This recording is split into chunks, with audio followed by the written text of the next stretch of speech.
life is short, and I think a lot of people take it for granted. I lost a brother when he was 28, and since then, I value every single day. And so it's not necessarily, I'm not chasing the money. I love money, don't get me wrong, but that's not what it's about for me. I used to chase the ROI all the time, return on investment. And over the course of time, that has evolved into what I call return on life. Danielle, thank you so much for joining me on the Return on Life podcast. This is about the ROL. What's the ROL? It's return on life. But so often in life we chase the ROI, return on investment. And then one day we wake up when we're old and we're going, didn't get much out of life, but I got a lot of money.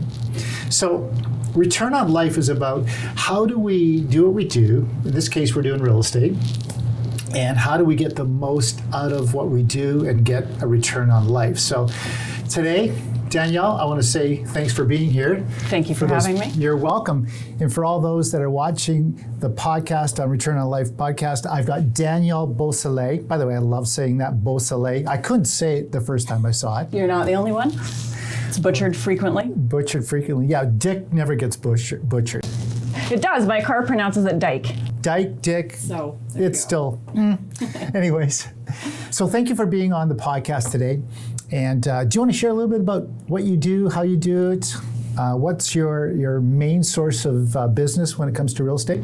Sure. So I've been doing real estate since 2019, so not a super long time, but I've been involved in real estate my entire life. So even though I've just been licensed a few years, I feel like I've had a lot of knowledge building up to actually getting my license. So I think for me, I definitely practice a different type of real estate. I met somebody the other day and they were like, "Oh, you're a realtor, you must have a card on you." No, I don't have a card on me because you're not going to forget me, right? Just Google my name if you want to get a hold of me. I like the challenge of real estate, and I like more the commercial side of it. Not that I don't enjoy residential as well, but I primarily do commercial stuff. And you say you've been doing real estate your entire life. Help our viewers understand, how is that possible, since you've only been licensed since 2019? Yeah, so when I say doing real estate, I mean really living real estate. My mom and dad every year would build a house. We'd move into it for 6 months, and then they'd be building another one. So I moved a lot, and I just grew up around purchases and new builds, sometimes renovations, whatever the case may be. And they were also quite involved in the commercial market as well. So they had commercial builds, they purchased commercial properties. So since literally the time I was born, I've kind of lived that life. So I've been licensed a short amount of time, but I have a very clear understanding of the workings. So today's about return on life, and your parents were heavily involved in businesses, but they probably also found time to really enjoy life. I think it's a generational thing. So I would say to this day, my parents, they're in their mid-70s and they work probably more than I do. And it's not that I'm unproductive. I just really see the value in living your life and enjoying life because it's short. And I think that the more enjoyment that you get out of life, the better you're going to be at your job. Because if you just work constantly, it's not enjoyable. So you have to work for a goal. And in my case, the goal is to be able to enjoy my life. So you're not going to follow your parents' footsteps. Well, they enjoy their life, but they just enjoy working more than I do. So, and they're entrepreneurs, so they work for themselves and they have, a variety of different interests, but it's not like they're golfers or, their hobby is really work. So that's what they do. But they do enjoy traveling, which is my passion as well. So we actually do a lot of traveling together, which is nice. Okay, so let's talk about numbers. I love numbers. Carry on. How many deals did you do last year? Why are you asking me that, Randy? Because I know it's a soft spot. We all know. I don't know. I don't track the deals that I do. I feel like I probably should. It might make me, more productive. I simply don't. So Why? Well, because I don't find enjoyment in that. I actually love what I do every day. When I get up and go to work, it's not a numbers game. It's a numbers game in a sense, is that the more that you're doing, the more that you're going to close. But I don't necessarily track what I close. And I think part of the reason of that is I get a lot of no's in my life, and I get a lot of collapsed deals, failed deals, deals that don't work out. So I'm doing a lot, so it's hard to track exactly what's closed. Do you get more no's than the average realtor? I think so, probably. But you probably get more yeses too. Well, you know, I'm not afraid of no. I kind of like no, actually. Because I know when I get a no, I just keep going, and eventually it'll be a yes. Usually, that's the way it works out. So 80-20 rule. You got to get 80%, at least 80% no's before you get any yeses. In fact, it's probably a higher percentage Didn't than know that. that was a rule. Oh, it is a rule. Yeah, the 80-20 rule. And what I love about you is that you live with urgency, and you compress so much in one day just by watching you, following, seeing the business that you do. Where did that urgency come from? Like, do you get up in the morning and say, I'm just going to go for it? Or was that instilled in you from your parents? Or what's brought that urgency into your life? So that's a funny question, because again, you know, when you talk to successful people, realtors in particular, they've got, you know, boards and it's tracking everything, and they get up at 4 a.m. and drink their wheatgrass tea and do a workout and all the things. I don't like mornings. I sleep as late as I possibly can. I have a 7-year-old, so I'm up by 6:30. I would like to sleep much longer, but I can't. I'm not a huge worker-outer person, a little bit allergic to the exercise portion of life. So my sense of urgency is probably I got that from growing up. Is I need to get done. I need to accomplish what I want to accomplish in essentially as little amount of time as possible, because I want to go out and enjoy my life. So at this stage of life, for instance, I have a 7-year-old. I have to be done my day by 2 o'clock, because I have to drive to pick her up. So any meetings that I have to do happen between when I drop her off at 8:45 and pick her up at 2. And then I still work from home, of course, or wherever I'm at, but. So you compress that, and you need to get more stuff done, more shit done in that time frame than somebody that has 10, 12 hours in a day, and you'll get it done in 4 or 5 hours. Well, and my thing too is, this is actually a great podcast, Return on Life, because I value my life. Life is short, and I think a lot of people take it for granted. I lost a brother when he was 28, and since then, I value every single day. And so it's not necessarily, I'm not chasing the money. I love money, don't get me wrong, but that's not what it's about for me. It's about living your life in a way that brings satisfaction. I'm going to say joy most days from your work world, and then also that translating into being able to enjoy my kids or my passions. And I don't want to work, 15 hours a day. Not that, I do sometimes, but I try to keep all of the face-to-face meetings in those kind of 4 to 5 hours. Crucible moments. Times in our lives that things have happened. You just shared one. They are those guiding posts that make us who we are as we mature, and we can take those and they can ruin us, make us cower, or we can grow from them. I love that you shared about your brother, which I had no idea. So thanks for doing that. Any other crucible moments that you think have really shaped and formed who you are today? And if you want to ask me one or two, I can get vulnerable too. Yeah, why don't you go ahead, Randy? You tell me. Well, probably my first crucible moment was being born a twin. Oh, I didn't know that. Yeah. Look at that, we're learning something new. So I was born a twin, which, you have your closest competitor with you at all times, your best ally, your best enemy, all wrapped up into one. And so that was one of the most interesting moments of my early childhood, being born a twin. Get out of the way, I'm going first. So that brought out the competitiveness. But something that really shaped and formed me was at 14 when I broke my neck. Ooh. I hit a building with a motorcycle, woke up paralyzed. Holy. Had to learn to walk, had to learn how to eat, how to poop, how to pee, all the things. Yeah. So that really shaped me, because I was competitive before, but the fact that my twin brother, which was my closest competitor, the most I could see him way in the distance, and then it was like, how do I get back to to that moment where I'm equal competitively. So we have these crucible moments. You know, I can relate to the twin factor. My brother and I were a grade apart, and same kind of things, right? We were always kind of fighting for whatever the case may be, right? Always wanted to win. He was bigger than me, so he won a lot of things, but I like to say I was smarter, so it equaled out. So you're super competitive. I mean, it just comes out of you.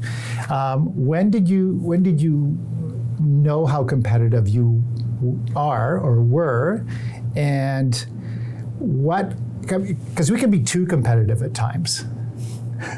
I call that asshole mode. Focus on the goal and nobody else matters. So how do you keep that all in check, and how do you use that to be productive, but also work it back into return on life? I think, you know, competition or competitive people, they're people, so by nature they vary, but everyone takes that differently, right? So I am self-aware, so I understand that I can definitely have the, you know, capacity to run people over.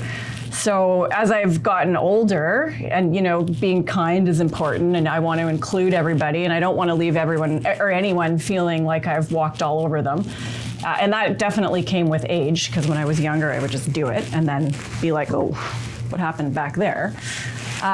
So as much as I'm competitive, it's also, and you know, especially I find in real estate more so, I really believe in collaboration over competition. So of course, like I'm competitive in the sense that, yeah, I want to get that listing, and yes, I want to make that sale, but my colleagues are invaluable. You know, the better relationships that I have with the people in my industry and my field that I work with, the better we're all going to do. And I'm sure you know, there's some realtors, and I'm like, oh, I will steer my clients away from that listing because I don't want to work with the realtor. I don't want to be that person. So anyone that I work with, I see it more as collaboration over competition, and I want to make their life easy. Yeah. So that, absolutely. you know, we all have the same goal. Yeah. Collaboration is the new currency. It really is. And I think so many people, they limit their success by trying to be, you know, that lone ranger and not collaborating with one another. So I appreciate that you shared that. That's really, really awesome. Hey, let's talk about fear. Fear. Do you have fear? Of course. I think everybody has fears. Is fear your friend, your foe, your motivator? I'm not going to call it. You said you had fear. Yeah, of course. I mean, everybody has fear, right? I'm just trying to.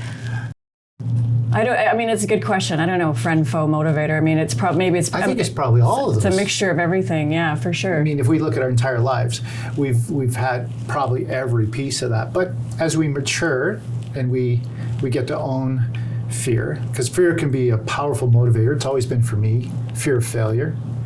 I don't know about you. Were you an underdog? An underdog. I don't know. I don't think so. No, I mean, well, not that, like, you know, if you go back to, when I hear underdog and fear and failure and all that, I go back to like high school. I hated high school. I was not a good person in high school. Like, I wasn't the popular person. I just was my own kind of, I didn't fit in with anyone.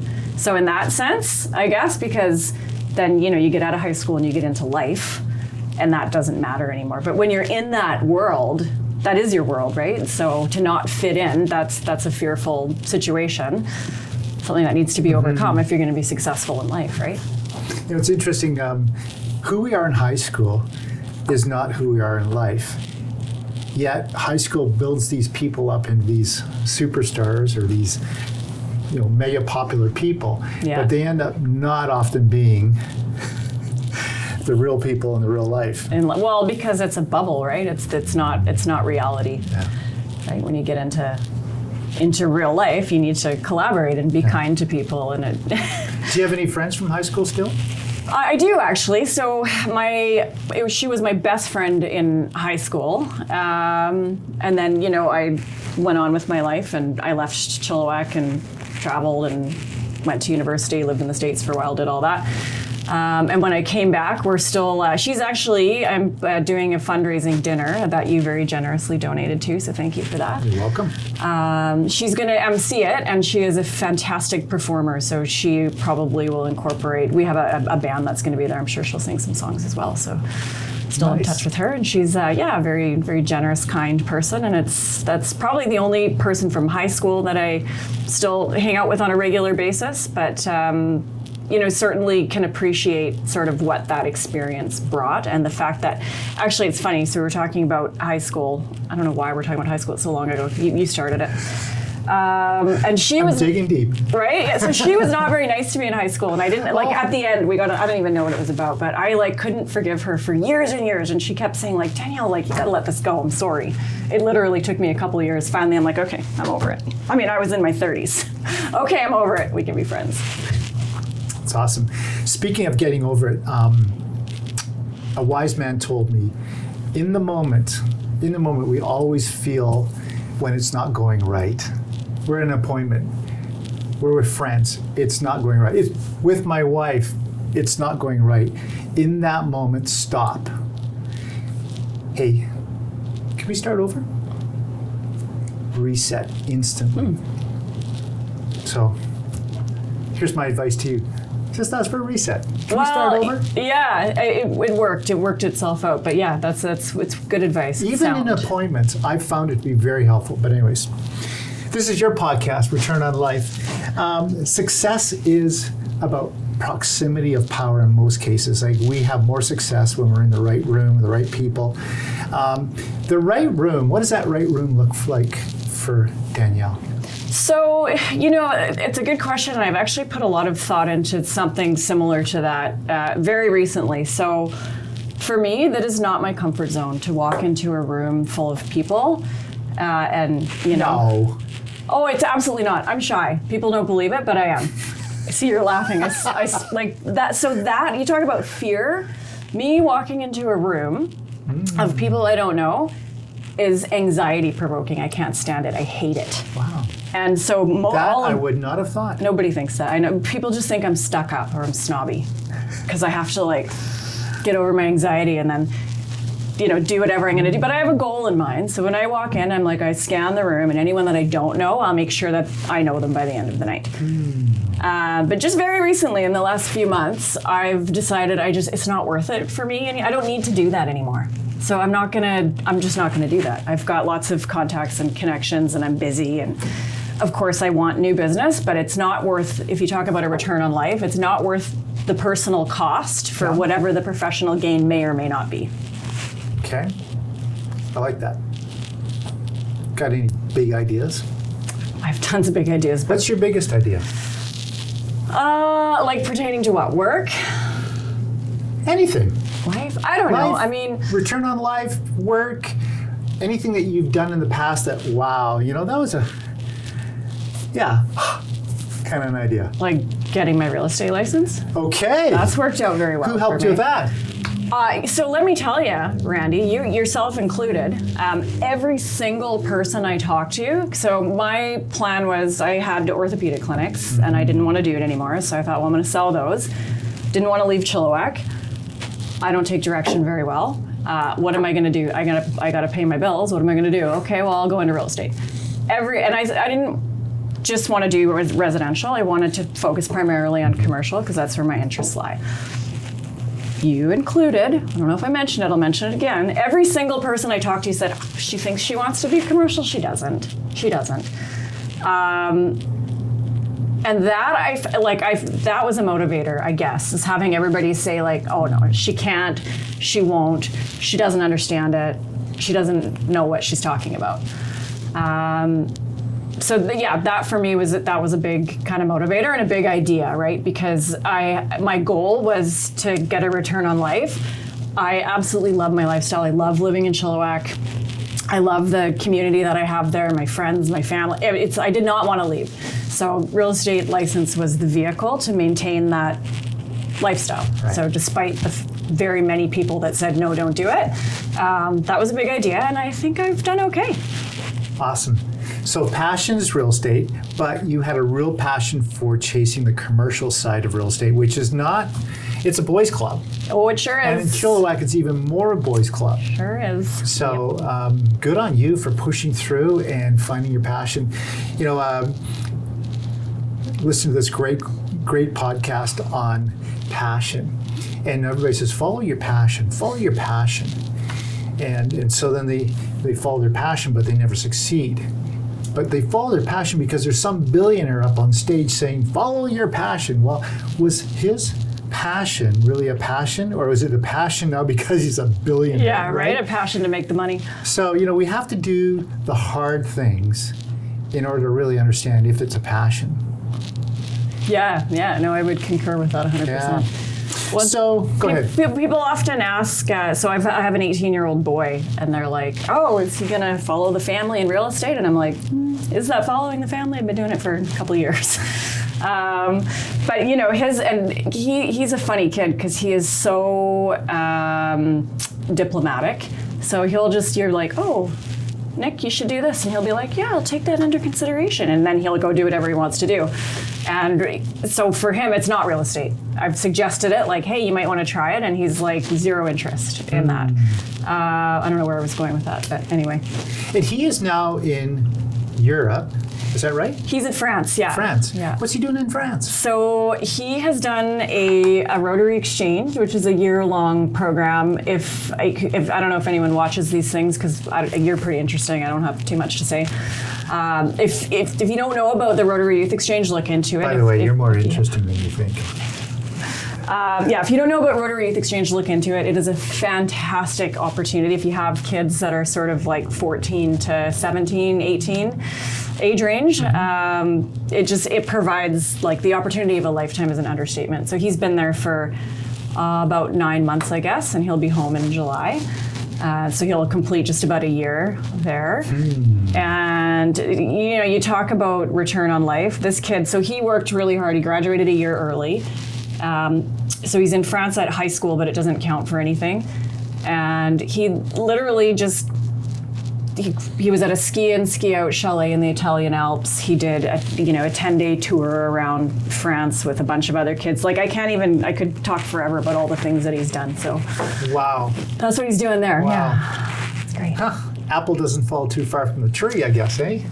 My passion is travel. That's like I work to travel, and I've taken him with me since I think his first trip was at 4 months. Wow. Yeah. So I think he's pretty good. He's got the travel bug. It's fantastic. Who is the best in the world at what you do that you know? The best in the world at what I do, like as far as in your estate? world, whatever that world is. So is that Chilliwack? Is that the Fraser Valley? Where is it? And you go, man, if I could just... I'm going to say you, Randy. Wow. I seriously I model, like when I looked at getting into real estate, you're the one that came to mind. It's like, I want to be like Randy. Why? Because you're good at what you do. And you carry it with confidence and you make it look easy. And I know it's not easy.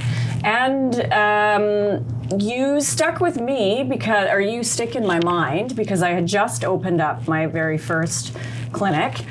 And you talk about fear. I had a little place, I call it the laneway, but let's call it what it is. It was an alley.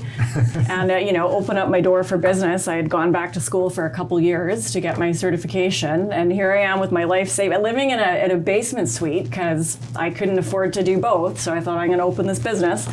And you came in and said like, oh, how can I help you? And that has stuck with me, and I use that all the time, actually. When I look at other people, I'm like, and especially because I do commercials, so I do a lot of leasing, and it's new businesses, and it's entrepreneurs, and I get their struggle, I understand it, so I want to pull a Randy and help them as much as I can. Thank you. That's quite a compliment. Thank you, because you carry yourself with such poise. We call it posture. I went through that this morning with the team and talking about posture and how we. Now I'm like. Well, that's the first thought. Yeah. Oh, I got to stand. Proud chest, whatever. But posture is so many things. It's how we speak. It's our words. It's how we enter a room. It's how we dress. It's eye contact. It's all of those things. And when I met you the first time, I was struck by your posture. Which is ironic because I was probably in the back room crying before you came out because it was a hard go opening that up, right? But you got to put that face on. I'll tell you what it was. we were looking at some old buildings and we were going down some really creaky stairs into these dungeon basements, and you had these heels on, and I go, man, she can rock this in heels. I'm struggling with it in dress shoes. So anyways, I think you carry yourself with such poise and posture. So I really admire how you handle yourself. So I say you're awesome. Thank you. Let's talk about childhood. There's two gifts that we get as children that is just so incredible, and they're just gifts that are given to each and every child. It's called curiosity and imagination. And over the course of time and the knocks that we get hit up with and things that happen, we lose our curiosity and we shut down our imagination. But these are the two greatest gifts that we can have as human beings. Sure, because there's no limits, right? There's zero limits. Yeah. How good is your curiosity and imagination today versus when you were 4 and 5, when you could be, an astronaut one day and a doctor the next and a chef the next day? I'm blessed in that sense, if you want to speak about childhood, because I was always encouraged and I was always given. And, we didn't, when I was younger, we didn't grow up with money, but I was never limited. You didn't grow up with money? No, not when I was young. I can actually physically remember we moved into a house and I was like, wow, this is a big house. And, before that we were living in, my mom's very talented, so she could take that shack on whatever that Salvation Army house is and make it look really good. So wherever we lived, it was always comfortable and it was always home. But I remember it was a defining moment. We moved into they built this huge house and it was ridiculous. And I remember, but my life didn't change. So we literally went from living in, crappy little houses to this brand new build with a view of the city.